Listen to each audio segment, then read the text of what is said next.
This is trigger 1.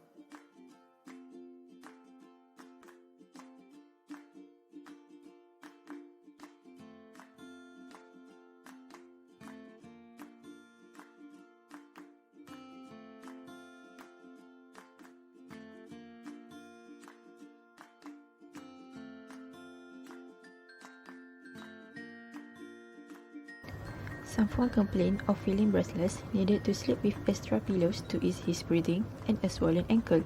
Shortness of breath can be a sign of respiratory tract infection such as bronchitis or pneumonia, allergic reaction, or asthma. However, based on his concern, Safwan is more likely to show symptoms of heart failure. Apart from his symptoms, other signs of heart failure include feeling fatigue quickly, lightheadedness, and rapid resting heart rate.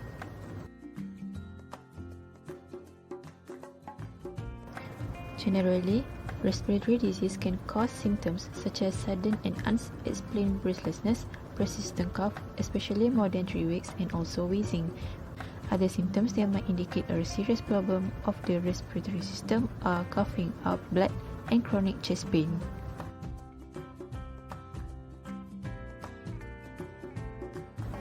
The common symptoms of cardiovascular disease include destruction of blood vessel, shortness of breath, pain or numbness in the limbs, and cardiac arrhythmia.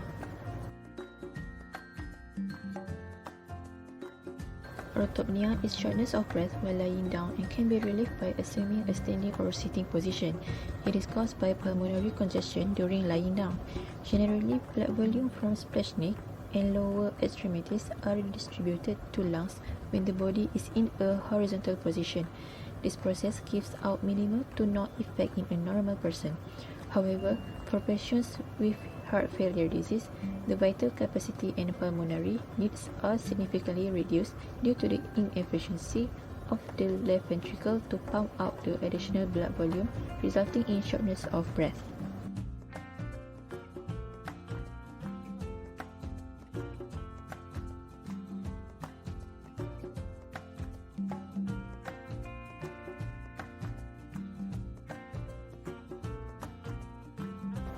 Causes of edema include standing or sitting in one position for too long, eating too much salty food, being overweight, being pregnant, taking certain medications such as blood pressure medicines and hormone therapy, injury, weakness or damage to veins in the legs, inadequate lymphatic system, severe or long-term protein deficiency, problem with kidney, liver or heart.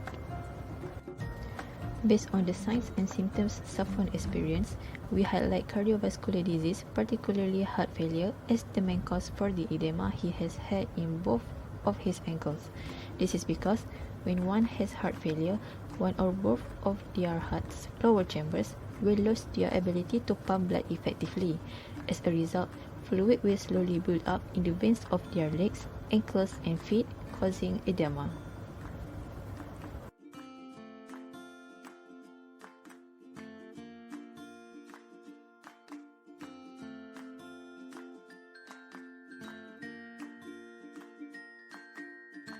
Hormone cortisol is released in response to stress. High level of cortisol can increase blood cholesterol, triglyceride, blood sugars, and blood pressure. These changes can also promote the buildup of plaque deposit in arteries. Other than that, long-term stress can also affect blood clotting. When you are larger in size, your heart has to pump more blood throughout the body. The heart will grow in size because it is working harder. The increased volume of blood leads to higher blood pressure that will eventually increase the risk of getting cardiovascular disease.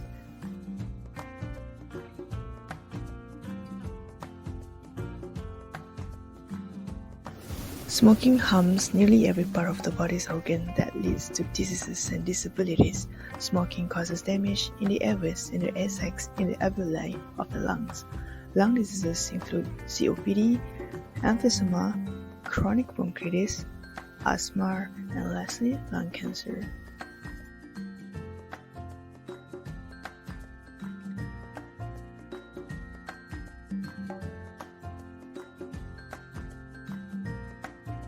Obesity are linked to increased one risk for cardiovascular disease, for example, coronary artery disease and stroke.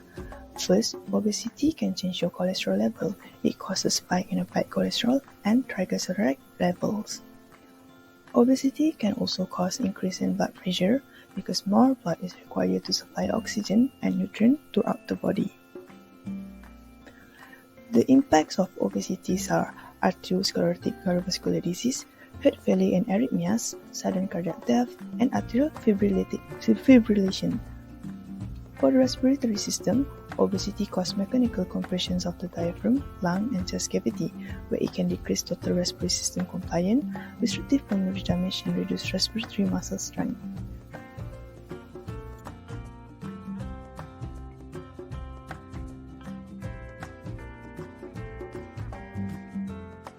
Tachypnea can be a symptom of sepsis or acidosis. Patients with lung problems such as pleural effusion and pulmonary embolism can also present with tachypnea. Congestive heart failure can also be cause of tachypnea that can progress to worsening heart failure. Low blood pressure while standing or orthostatic hypotension can occur for various reasons, including dehydration, prolonged bed rest, pregnancy, diabetes, heart problems, burns, excessive heat, large varicose veins, and certain neurological disorders.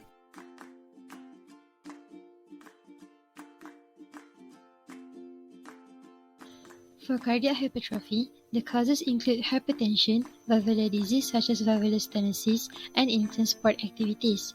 Cardiac hypertrophy could cause someone to experience effects such as the heart is unable to pump enough blood to the body, reduced blood supply to the heart, and irregular, often rapid heartbeat that increases the risk of stroke.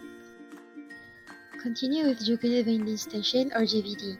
Right-sided heart failure, pulmonary hypertension, and tricuspid valve stenosis can cause JVD to occur. JVD can cause complications such as problems with a person's circulation, which can lead to fatigue. They can also cause problems with cognition and memory, as well as liver and kidney disorders.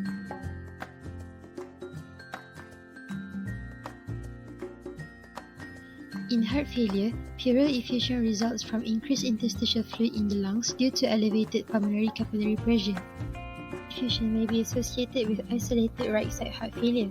Heart failure-associated effusions are typically bilateral, but if unilateral, they are more seen on the right side. The fluid typically meets the biochemical characteristics of a transudate, and 25% may fall into the exudative range.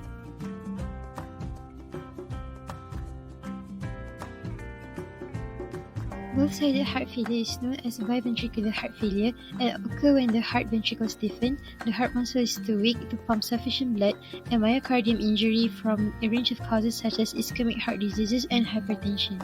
Some pathological conditions such as increasing ventricular volume and wall thickness by ventricular remodeling happen to ensure an optimal heart function when there is a disturbance and failure.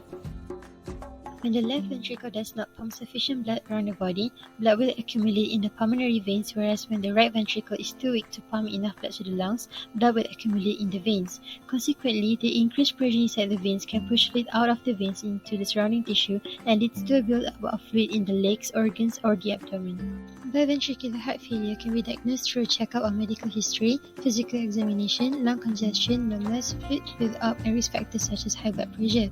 Further tests such as blood tests, the electrocardiogram, and echocardiogram also can be used to diagnose biventricular heart failure. Depending on the symptoms, a combination of drugs such as angiotensin II receptor blockers, angiotensin converting enzyme inhibitors, and diuretics may be administered to treat biventricular heart failure. Regardless, surgery may be recommended to treat the underlying problem that caused heart failure. For example, cardiac resynchronization therapy, also known as biventricular pacing, and ICD, an implantable cardioverter defibrillator. As for the conclusion, we concluded that someone is experiencing both-side heart failure. For left heart failure, the clinical features that we found are dyspnea and orthopnea. Meanwhile, for right heart failure, the clinical features are increased pressure in pulmonary circulation, blood backs up, JVD, systemic portal venous congestion with hepatic enlargement, and pitting edema.